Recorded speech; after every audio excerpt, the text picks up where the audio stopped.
कांग्रेस के वरिष्ठ नेता बालासाहेब थोराट ने नागपुर में सामाजिक कार्यकर्ता सोनम वांगचुक के समर्थन में केंद्र सरकार पर निशाना साधा। उन्होंने कहा कि सोनम वांगचुक की आवाज सिर्फ एक व्यक्ति की नहीं बल्कि देश के युवाओं, आम जनता और पेपर लीक मामले में प्रभावित छात्रों की आवाज है।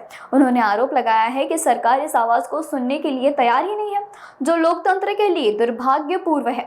राम रक्षा पाठ के मुद्दे पर भी उन्होंने भाजपा पर राजनीति करने का आरोप लगाया है। वहीं राष्ट्रवादी कांग्रेस के स्वभिप्त विलय को लेकर उन्होंने कहा कि शरद पवार प्रगतिशील विचारों के नेता है और वे हमेशा सोच समझ कर ही निर्णय लेते हैं। आइए सुनते हैं सविस्तर चर्चा। हे जे आंदोलन आहे, सन्माननीय सोनम वांगचुक हे 20 दिवस उपोषण त्यांनी केलेलं आहे आणि त्यांचा आवाज त्यांचा व्यक्तिगत नाही आहे, तो भारतातील जनतेचा आवाज आहे, युवकांचा आवाज आहे, ज्यांच्या परीक्षांमुळे हलहाल झालेल्या कुटुंबांचा आवाज आहे, त्या विद्यार्थ्यांचा आवाज आहे आणि तो आवाज केंद्र सरकारला ऐकू येत नाही। हे या देशाच्या लोकशाहीचं दुर्दैव आहे। सर, हिंदी में बताइए, सोनम वांगचुक के आंदोलन को वहाँ खत्म कर दिया है। अभी ये सोनम वांगचुक जी का जो अनशन था, वो आवाज़ था, ये भारतीय जनता का था, युवकों का था, हमारे जो स्टूडेंट है, विद्यार्थी उनका था, उनके कुटुंबियों का था।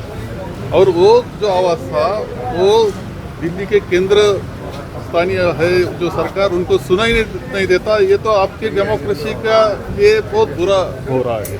आज रामरक्षा उद्धव ठाकरेंकडून या ठिकाणी म्हणणार आहे, तुम्ही सुद्धा या ठिकाणी दाखल झालेला आहात। मी वेगळ्या कारणाकरता दाखल झालेलो आहे। माझं काम वेगळं असलं तर हे खरं आहे की राम मंदिरामध्ये जे घडलं, जे श्रद्धास्थान मानलं जातं सगळं, त्याचं अंतरंग कसं आहे, राम आमच्या अंतःकरणात आहे, परंतु जे रामाच्या नावाखाली मतं मागतात, राजकारण करतात, त्यांचं अंतरंग मात्र इथे समजून सगळ्या जनतेला आलेलं आहे। काँग्रेस आज या संपूर्ण रामरक्षा आंदोलनाला सोबत जाणार का उद्धव ठाकरेंच्या? नाही, मला त्या बाबतीत खरं म्हणजे मी दुसऱ्या कारणाकरता आलेलो आहे, सभेकरता आलेलो आहे, मला बारकावी त्यातली माहीत नाही। दोन्ही राष्ट्रवादी एकत्र येण्याच्या संदर्भाच्या चर्चांना पुन्हा एकदा सुरू झालेला आहे, विलिनीकरणाच्या संदर्भाची चर्चा सुरू झालेली आहे। आता मला असं वाटतं की आता की पवार साहेब हे तर एक पुरोगामी विचाराचं नेतृत्व आहे, त्यामुळे ते प्रत्येक गोष्ट विचारपूर्वक निर्णय घेत असतात असं मताचा मी आहे।